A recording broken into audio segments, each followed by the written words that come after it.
Hello and welcome to our next NAP.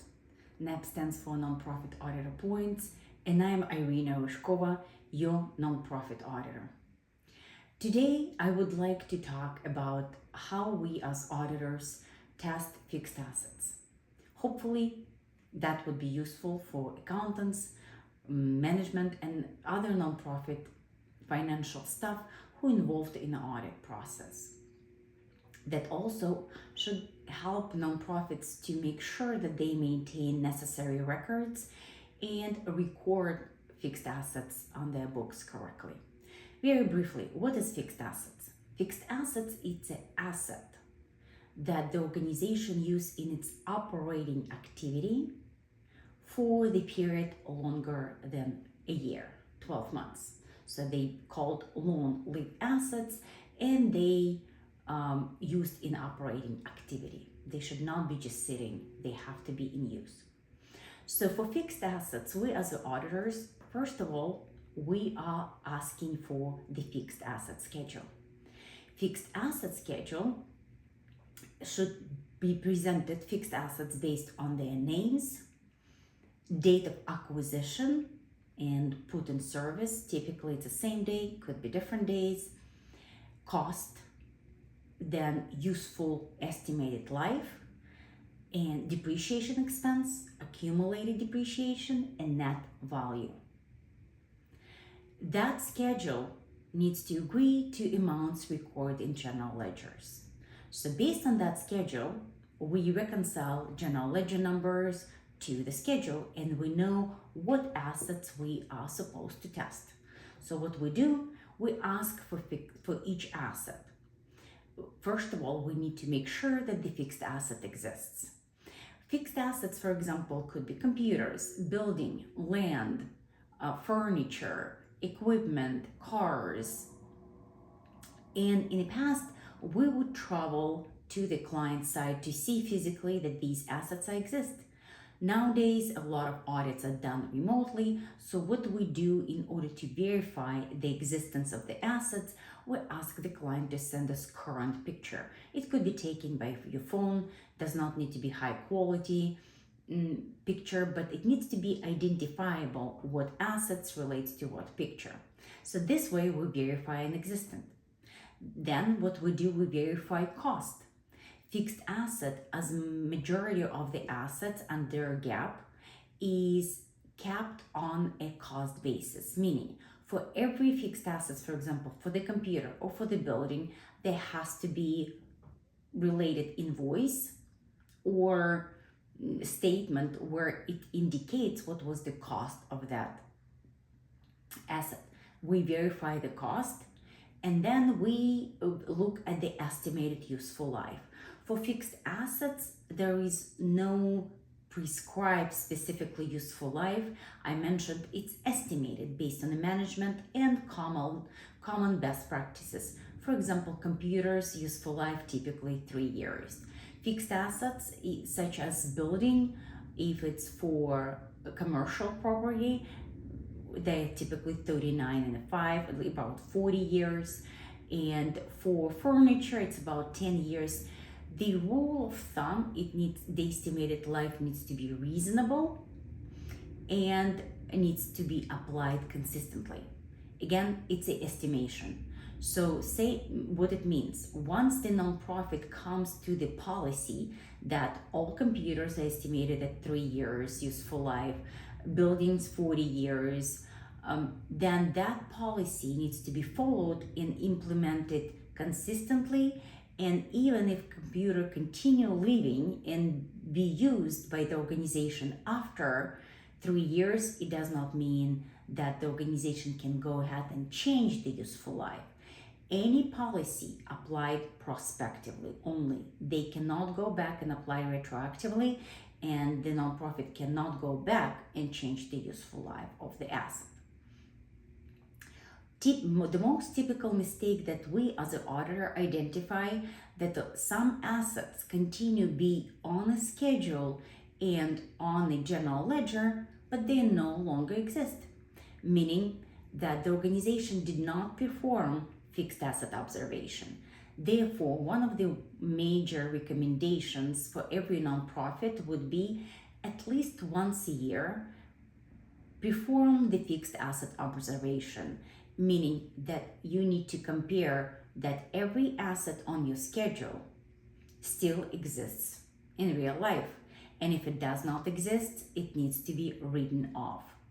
How do you write off the fixed asset? If it's fully depreciated, you just credit fixed asset and debit accumulated depreciation, meaning all this depreciation expense that accumulated from the acquisition or putting that asset in service up until the date of disposal. If the asset is not fully depreciated but it was not sold, it just got lost, but there's still some depreciation left, then the organization will record loss for the amount.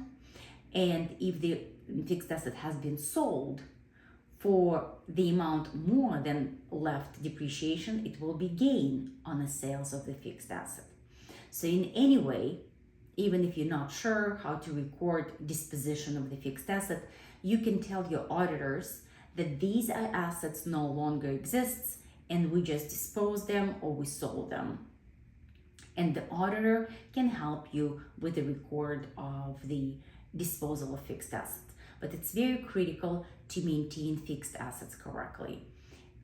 For majority of nonprofits that we're working with, fixed assets are material amounts, especially pre-COVID, because a lot of nonprofits had offices, they had furniture, they had some buildings. One note, land is the fixed asset, but it's not gets depreciated. Land by accounting standard lives forever and it just sits on the books until the organization sell it or somehow disposes of the land. So land does not get depreciated. Another common mistake with the fixed assets, capitalization. A lot of nonprofits do have some sort of policy of capitalization fixed asset. I would say about 90% nonprofits do have a policy that says every capital asset, meaning the asset that uses an operating activity and lives longer than a year, if the cost of the asset more than $1,000 needs to be capitalized. And this is policy. However, bookkeepers, when they record fixed assets, they don't follow the policy. They start capitalizing some assets below the threshold, such as $500, $600, or they might actually just expense all of the fixed assets, even that above $1,000. It's just easier, they record them as a supplies or small equipment as an expense. Even if your nonprofit does that and expense them all, at the end of the year, nonprofit should go back to your supplies or small equipment expense accounts and see if there are any assets there that should have been capitalized but were expensed. They need to be moved to the fixed assets and start depreciating.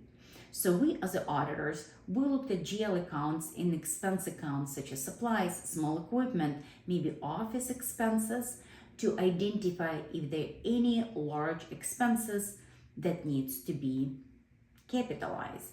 Another area to consider, for some nonprofit organizations, their capitalization policy is very small, like $500.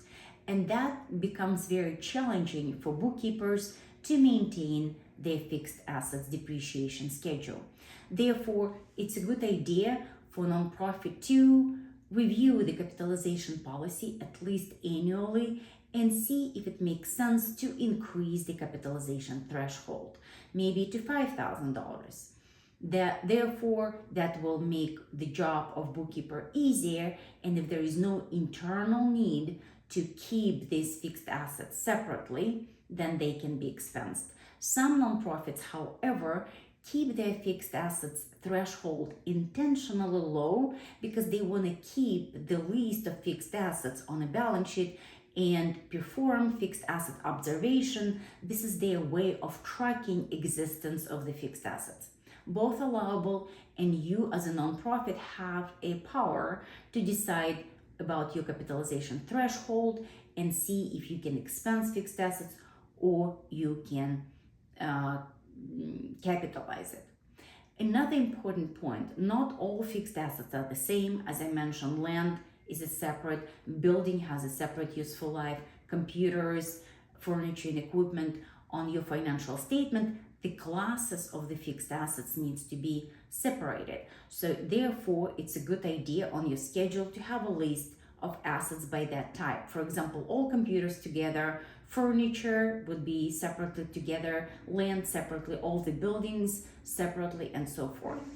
For the buildings, we often ask to see title or escrow statement to verify that organization actually own the building. We also go on a Google Map to see the existence of the building, to verify based on the addresses, and existence of the fixed assets could be verified in many various ways. If we not far physically, we can drop by, stop by, and see if the fixed assets still exist. We also, auditors, review your fixed asset schedule based on the math accuracy. Sometimes we find schedules to be so large and challenging to understand that it's very easy to make a mistake, and some mistakes could be quite material, and therefore financial statements could be materially misstated. So some nonprofits have a beautiful schedule prepared, but there's one mistake in calculation accumulated depreciation, and which could be identified a couple years later, and then financials needs to be materially adjusted.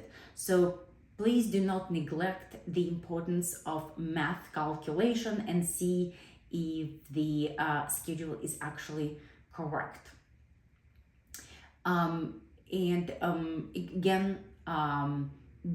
Very often we find that because fixed assets are not liquid assets and they just periodically updated, because nonprofits do not buy fixed assets monthly, or even might be the whole year without any fixed assets acquisition. So that account typically could be neglected, but it's still a material number on a balance sheet. So we would highly recommend for nonprofits, look at your fixed assets at least annually. Make sure that your fixed asset schedule agrees to your general ledger, that your accumulated depreciation and depreciation expense calculated correctly, that net book value appear reasonable, and if there's any fixed assets that are no longer exist, they need to be written off.